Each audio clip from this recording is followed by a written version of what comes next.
Therefore, even though it began with diamonds, the story that is currently emerging from Buckingham Palace isn't really about diamonds. It concerns a confidential letter written by Kate Middleton that was disclosed by palace staff. And someone made a pretty simple error, which is why everything fell apart so quickly. Only the angry sections were leaked. What was meant to be a subdued attempt to minimize drama became a full-fledged institutional crisis when they removed the ending in which Kate attempted to compromise. To be honest, the palace's admission that the treachery originated within Camilla's own home reveals exactly who stood to benefit by portraying these two women as rivals. Make sure to subscribe to Crown Watch so you don't miss any updates on this story before we delve into the specifics of how it all came together. Let's begin with Kate's discovery. Her communications secretary entered the room with a printed copy of her own handwritten message as she was getting ready for a private meeting. And take a moment to visualize that. You compose something specifically for one person, and since you are aware of how delicate the subject is, you choose your words carefully. Then someone gives you a printout and informs you that a journalist is going to publish the entire thing. After reading the first paragraph, Kate paused and inquired as to whether anyone else had seen it. Her voice remained quiet, but she was holding those pages as if they were proof or melody, which they were at that moment. The note itself was about something that appears glamorous at first glance but becomes really complex when you consider the dynamics at play. No one had consulted Kate over the reassignment of several antique pieces of jewelry associated with the late Queen Elizabeth. Decisions were being made as though her opinion didn't matter, and were discussing pieces related to the role she's expected to play in the future as queen. In an attempt to resolve this woman-to-woman issue, rather than allowing it to become yet another public spectacle, she wrote to Camilla directly and in private. In essence, she argued that royal treasures shouldn't be inherited or used as personal gifts. That's a totally appropriate stance when discussing things held in trust for the country, but when the context and the conciliatory ending she had written were removed, that statement gave the impression that she was directly accusing Camilla of being greedy. This is when the treachery becomes more detailed. The leaked copy's layout included a hint as to its source. Instead of in Kate's office, it had been scanned inside Camilla's home. That isn't conjecture, it's a trail of documents. The correspondence had only been handled by a limited group of people, and the paper trail led directly back to the Queen Consort's employees. Upon realizing this, Kate laid the pages flat on the table, removed her engagement ring, calmed her breathing, and called off all meetings that weren't absolutely necessary. She was no longer responding as a wounded family member. As a potential queen, she was getting ready and realized that the issue was no longer jewelry, but rather whether or not her personal remarks could be used against her. Shortly after, a top palace official issued a formal warning to William. His wife wasn't the only reason the note had been released. Someone wanted this disagreement to be made public. And when he realized it, the question actually started to bother him. By pitting two royal women against one another, who gains? The real conflict had never been about diamonds, even though the note was about jewelry. After decades of being rejected by the public, Camilla saw acceptance in the royal collection. For years, she was the person who the public didn't support, the person that the media made fun of, and the person that royal circles viewed negatively. Wearing jewels associated with past queens was evidence that she had at last been welcomed by the institution. Those same items stood for Kate's unfulfilled obligations. She had entered the royal life cautiously throughout the years, never challenging senior figures or demanding precedence, and she had accepted changes without protest. She saw the jewels as historical instruments given to whoever held the crown's image and responsibilities rather than as personal belongings. In her opinion, the musical compositions ought to show continuity rather than personal rivalry. Therefore, Camilla did not see a plea for balance when she read the leaked excerpts next to a reliable dresser. She perceived a charge of avarice. Kate could never comprehend what it had cost her to live long enough to wear those clothes without being condemned, she informed the attendant. For her part, Kate was hurt for an entirely different reason. People had misinterpreted her patience as weakness. The abrupt reassignment of several significant pieces felt intentional, although she had accepted delayed access, changed intentions, and numerous silent compromises. It appeared to be intended to remind her that someone else was still in charge of her future. William didn't take the leak at face value. He quickly realized what had vanished when he compared Kate's handwritten copy with the published excerpts.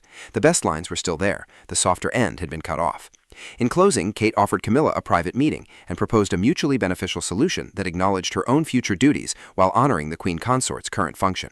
The press never got that passage. William discovered his wife gazing at an open jewelry reference book next to a picture of Queen Elizabeth wearing one of the contested brooches. Gently closing the book, he uttered something that completely changed the context of the scenario. This is about what they want others to think you wrote, not what you actually wrote. Kate's rage turned to hurt. She acknowledged that the message was not an ultimatum, but rather a gesture of respect. William then insisted on seeing the original document log, and what he found altered everything. Days prior to the release, the message had appeared in palace records following a previous altercation that had not been made public. You must return to the ceremony where the first diamond was taken away, the first warning was disregarded, and the first line was crossed in order to comprehend the treachery. Every palace crisis has a brief, seemingly unimportant moment before everything else falls apart. In this instance, it took place while Buckingham Palace was getting ready for a state banquet. Every element of a state banquet, which is a ceremonial supper that the king hosts for visiting leaders, has royal and diplomatic significance. Kate was informed that the arrangement had altered, a velvet tray was opened, and a historic necklace was shown. A silent directive given as if the future Princess of Wales had no right to inquire as to why, without discussion or justification. The private note was unavoidable at that point. Kate arrived anticipating wearing a diamond necklace that is customarily connected to a direct line of succession 3 weeks prior to the leak. The entire set of music was chosen by palace planners to imply continuity between the past and the future, and she had already worn the matching earrings during an early reception. Camilla had kept the necklace for herself, a senior dresser discreetly told her. Kate refrained from arguing with the attendants. After observing the removal of the velvet tray, she asked everyone to leave with the exception of her confidential secretary. Although it was controlled, the shame was genuine. She had previously embraced change. When procedure required it, she would back off. This time, the choice felt more like a cautionary tale than a custom. Later that night, Camilla defended the decision in private with a top advisor, arguing that no jewel should be regarded as belonging to a person who had not yet ascended to the throne. The fact that Kate's crew had arranged the entire set without getting her final clearance infuriated her. The choice was about authority to her. For Kate, it was about being purposefully minimized. Before the banquet, Kate saw Camilla in a royal hallway and inquired as to whether the necklace had been removed intentionally. This was the point of no return. The older royal did not soften her response. You never had the right to lose it. Before Kate could respond, Camilla entered the reception area. Later, one of her assistants documented that conversation in an internal briefing note, which is a confidential document meant to provide senior palace employees with a summary of delicate incidents. The family argument became an official household issue after that one incident. Beyond the two ladies engaged, the conflict had a record, an interpretation, and an audience. Kate quickly found out that the jewelry wasn't the only item impacted. Camilla was also supposed to have exclusive usage of a sapphire brooch that was intimately associated with Queen Elizabeth throughout a number of upcoming events. Kate started writing by hand when she was back at Kensington Pass. The original version sounded too angry, so she tore it up and wrote a more subdued note based on duty, history, and respect for one another. The following morning, Camilla received the note. An assistant ordered it to be scanned, logged, and distributed far more broadly than protocol needed before Camilla could respond. Courtesy had already failed by the time Kate realized how far her comments had gone, and the next talk would not take place via letters, secretaries, or well-chosen words. Camilla was not called by Kate via formal channels. No more notes were sent by her. She asked all of the aides to leave and walk straight to the queen consorts, no courtiers to manage the record, no secretaries to soften the language, and no cameras to praise moderation when the door closed. Kate confronted her in person for the first time and demanded to know who had deceived her. The original handwritten note and the leaked copy that had made it to the media were the two copies of the same message she carried. Camilla was clearly taken aback by the visit, yet she would not give up the talk. She questioned why the princess had shown up out of the blue. In response, Kate put the two documents side by side and gestured to the last missing paragraph. Her words had been altered. She clarified that she could put up with arguments about ceremony, precedence, and jewels. The formal sequence that establishes where members of the royal family stand, sit, and appear during official tasks is known as precedence. Even decisions that she thought were unfair might be accepted. She would not put up with private correspondence being depicted as grasping, impatient, or insulting, and its gentler meaning being taken away. Camilla denied giving the go-ahead for the leak. Her response was prompt, but when Kate questioned why the message had been scanned and shared around her home rather than being responded in private, her trust faltered. The elder royal maintained that the message had been interpreted by her staff as an official challenge that needed guidance. That explanation did not sit well with Kate. The room's equilibrium changed when Camilla reached for the pages that had been leaked, but Kate covered them with her palm and whispered, "No, you have already had my words. Now I need yours." Camilla continued to deny giving the message to media, although she acknowledged talking about it with her communications advisor and senior private secretary. The senior staffer who oversees a royal's communications, schedule, and delicate choices is known as a private secretary. Her denial was accurate, almost too accurate. Although she hadn't personally leaked the material, she had given others permission to handle it more seriously than a family appeal. At last, Camilla disclosed the reason. Before William became king, her staff thought Kate was attempting to gain control of the royal collection. Rather than being an effort to maintain mutual respect between two women, they perceived the note as a political challenge to the queen's power.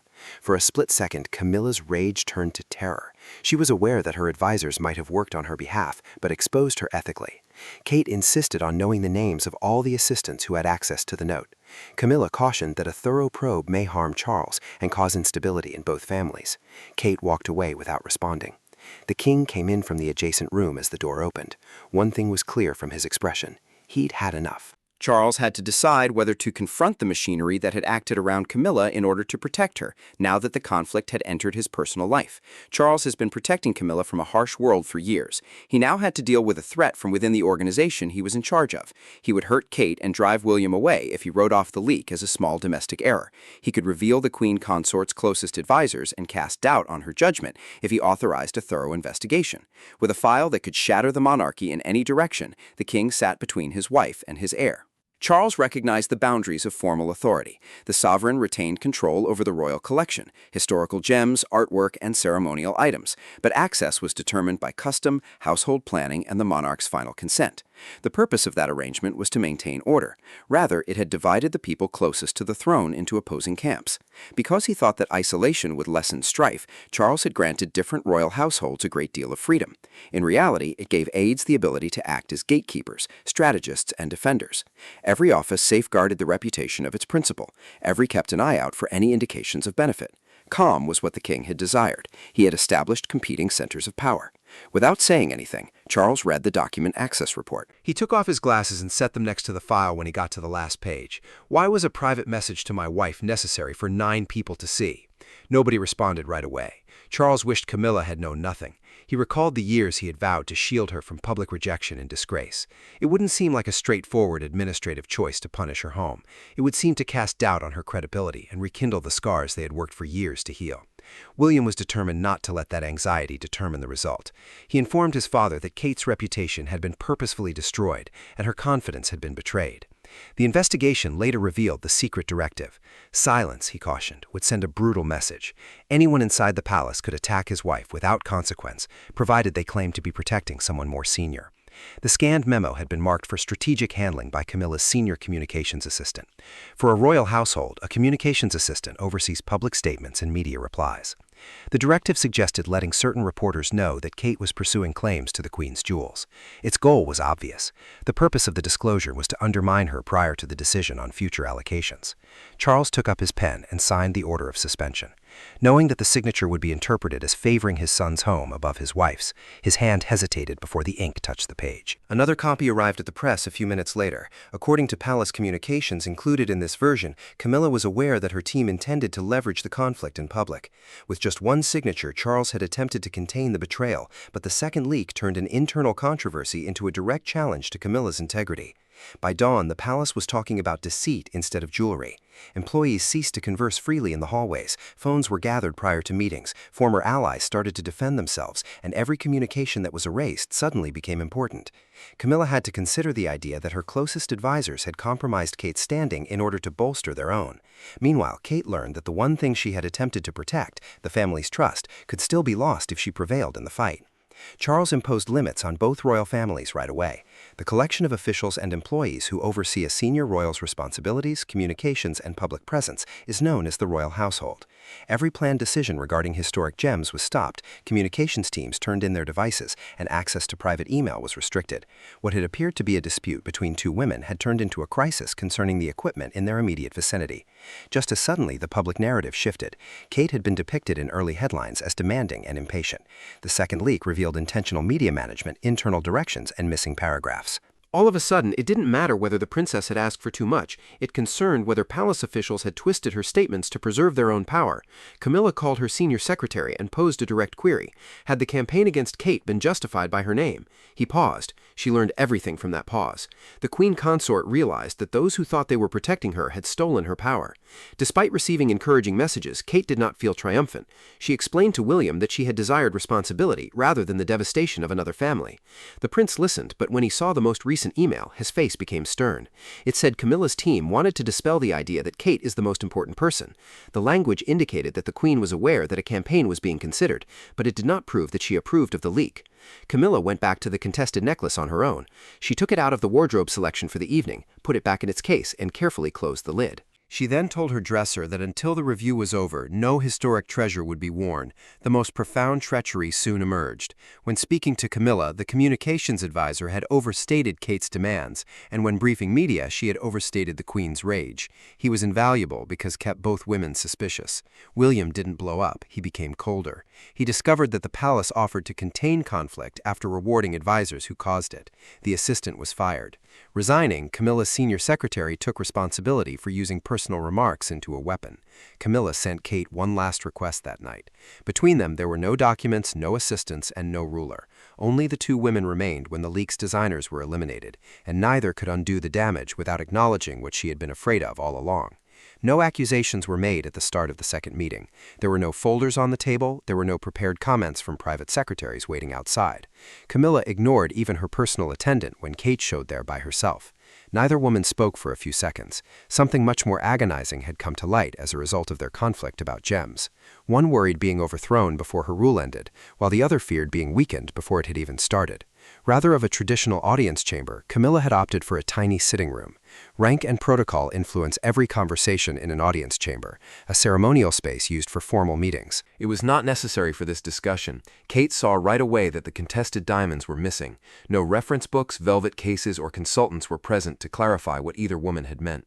Before they started, Camilla begged for one agreement. Staff would not record their conversations, brief the media, or play Kate agreed. They would have to rely on each other's word, the same thing that the leak had destroyed, for once. Camilla was the first to speak. She acknowledged that she had felt transient due to Kate's popularity and potential career in music. Every conversation about succession seemed to serve as a reminder that the monarchy was already getting ready for life after her.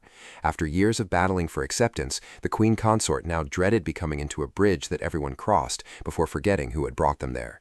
After listening, Kate spoke her own truth. She had felt erased by the transferred brooch and necklace. Every inexplicable choice appeared to be evidence that Camilla wanted to prevent her from accessing the symbols associated with the following queen. She hadn't desired possession right away. She had desired acknowledgement that her future responsibilities were important. The original handwritten note was taken out of a drawer by Camilla. Admitting that she ought to have responded to Kate personally before letting counsel interpret it, she pushed it across the table. Then followed the most important confession. She had never approved the leak, but she was aware that her staff intended to contest what they saw as Kate's claim to the collection, but her quiet had allowed them to proceed.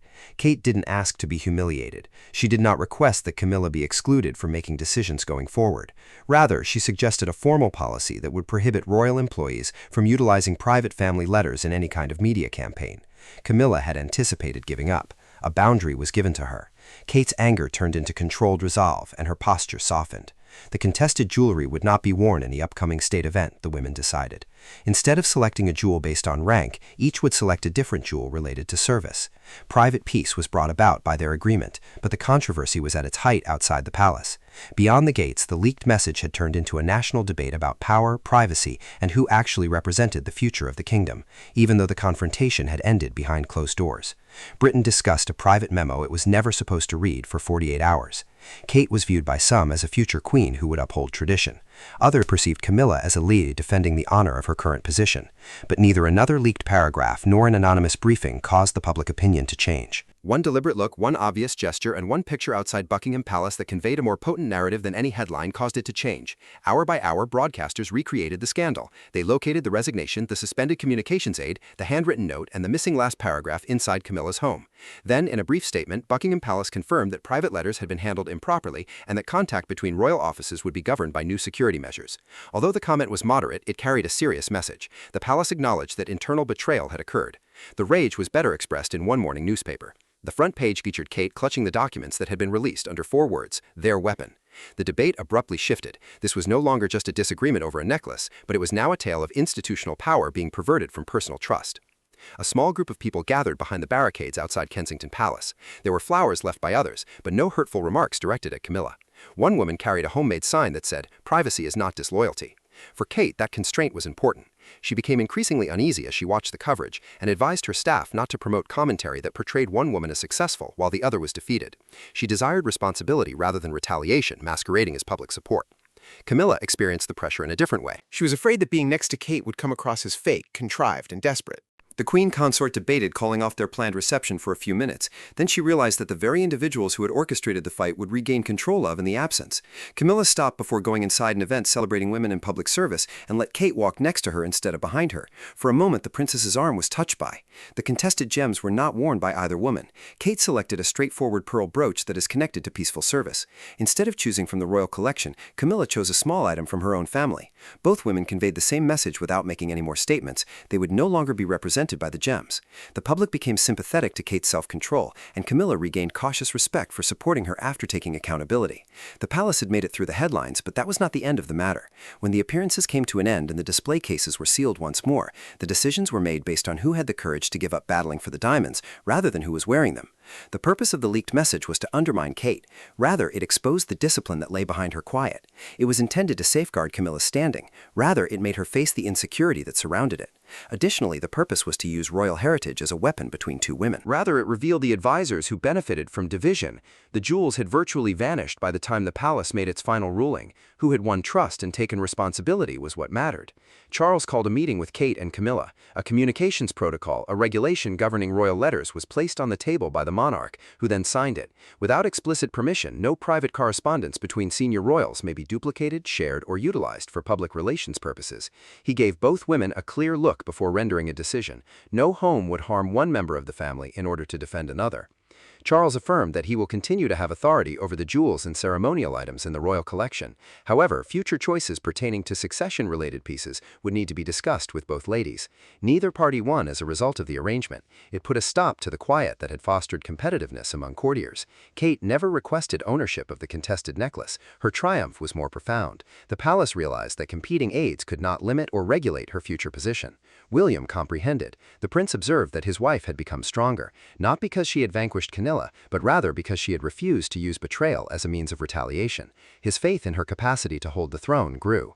Camilla had to face a more difficult reality. When authority is protected by concealment, it becomes brittle. The queen consort terminated the last advisor engaged in spreading the note, but she retained her title and position. Accountability, not denial, was the key to her redemption. With Kate's consent, Camilla wore the diamond necklace at a formal event many months later. The older royal suggested that the princess wear the sapphire brooch. The queen asked Kate if she was comfortable with the arrangement before going into the reception. Kate said yes. Even though the interaction just lasted a few seconds, it was respectful from the start. The crisis put an end to a time when rival households could utilize personal conflicts as a means of gaining power. Kate's power came from duty, self-control, and boundaries rather than diamonds. Because Camilla prioritized honesty over safety, her place survived. The jewels went back to their cases. The palace proceeded under a reign born of treachery when the message was returned to Kate. When trust is treated poorly, no crown can stay safe.